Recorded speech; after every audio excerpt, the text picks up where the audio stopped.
राम राम साथियों। डॉक्टर पांडे की पाठशाला में आपका स्वागत है। हम लोग कॉस्मिक एनर्जी पे बात कर रहे थे। कॉस्मिक एनर्जी एक इमॉर्टल रोबस्टिक एनर्जी है जो इस पृथ्वी पर इंसान के आने से पहले से मौजूद है। वही बहुत सारे चीज़ों को गवर्न करती है।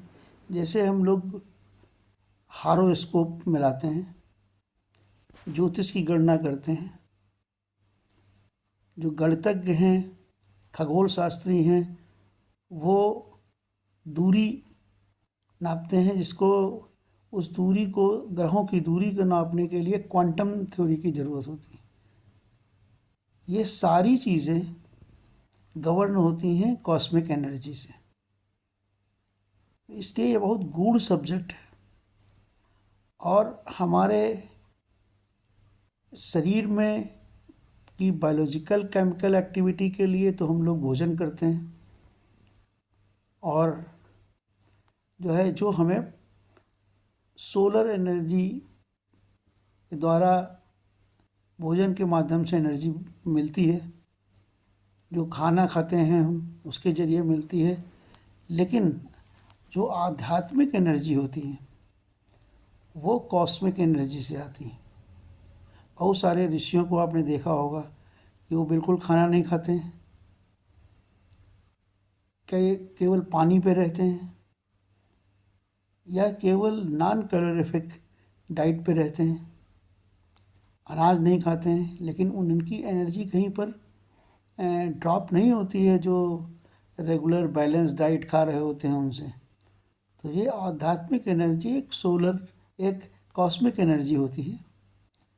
और इसका अगर हमने इसको प्रैक्टिस में हम ला पाते हैं, एक फ्रैक्शन भी इसका हम पा पाते हैं, तो हम दूरदृष्टा भी बन जाते हैं, टेलीपैथी भी कर लेते हैं। एक जगह से बैठ के दूसरी जगह पर हम कम्युनिकेट भी कर लेते हैं, जैसे हमारे ऋषि मुनि पहले करते थे। मंगल ग्रह जो चित्रण उन्होंने किया है, वो नासा इतना पैसा खर्च करके और स्पेस शटल भेज के और उपग्रह भेज के तब वहाँ की पिक्चर ला पाया है, और सेम एग्जैक्टली बिल्कुल वैसे की वैसे ही निकली। नासा को खुद रिपोर्ट करना पड़ा कि जो भारतीय ग्रंथों में लिखा है बिल्कुल वैसा ही चित्र है, वैसा ही एटमॉस्फेयर है मंगल ग्रह का जो हमारे वेदों में लिखे हैं। तो इसलिए आध्यात्म जीवन में देखिए बहुत आवश्यक है। दो चीज़ें बिल्कुल क्लियर हैं। जो धर्म होता है उसके लिए आपको आपका कुछ हिस्सा, कुछ चीज़ें लेता है आपसे, चाहे मॉनेटरी हो चाहे शारीरिक हो।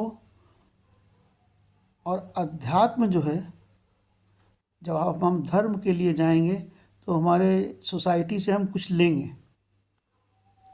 और जब हम अध्यात्म के लिए जाएंगे तो सोसाइटी को कुछ हम देंगे। तो कॉस्मिक एनर्जी ऐसी एनर्जी है जिसके माध्यम से आप बहुत ज़्यादा चीज़ें कंट्रीब्यूट कर सकते हैं समाज को। मॉस से आपको कुछ, सोसाइटी से आप कुछ लेना नहीं है। तो आज हम लोग कभी इस पे वेबिनार करेंगे कॉस्मिक एनर्जी पर। आज हम इस चैप्टर को यहीं पर ख़त्म करते हैं।